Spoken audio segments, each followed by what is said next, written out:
आज आपण ऐकणार आहोत आळशी शेतकरी आणि शहाणी चिमणीची गोष्ट. एका छोट्या सुंदर गावात एक शेतकरी राहत होता. त्याच्या शेतात सोनेरी धान्याची कणसं वाऱ्यावर हलत होती. संपूर्ण शेत अगदी सोन्यासारखं चमकत होतं. पण त्या शेतकऱ्याची एक सवय खूप वाईट होती. तो खूपच आळशी होता.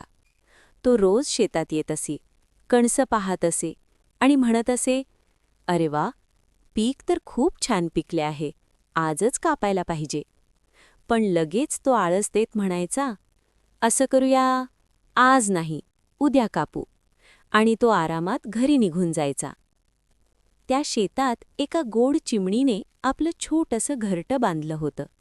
त्या घरट्यात तिची लहान लहान गोंडस पिल्ले राहत होती.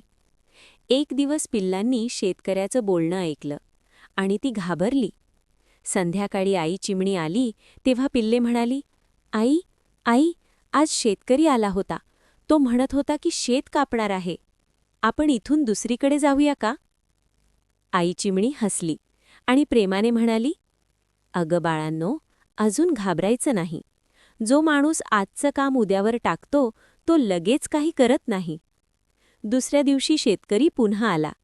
तो पुन्हा म्हणाला, "उद्या नक्की शेत कापतो." पिल्ले पुन्हा आईकडे धावली, पण आई चिमणी पुन्हा हसून म्हणाली, "काळजी करू नका, अजून वेळ आहे." असं काही दिवस चालूच राहिलं. शेतकरी रोज बोलायचा, पण काम काही करायचा नाही. पण एक दिवस शेतकरी ठामपणे म्हणाला, "बस, आता खूप झाले, आजच शेत कापतो." हे ऐकताच आई चिमणी लगेच म्हणाली, "बाळांनो, आता खरोखरच वेळ आली आहे. चला, आपण नवीन घर शोधूया." आणि ते सगळे फडफडत आकाशात उडून गेले. यातून आपण काय शिकलो बाळांनो? आजचे काम उद्यावर टाकू नये. काम वेळेवर केलं तरच यश मिळतं. गोष्ट आवडल्यास नक्कीच लाईक आणि सबस्क्राईब करा आणि बेल आयकॉन दाबायला विसरू नका.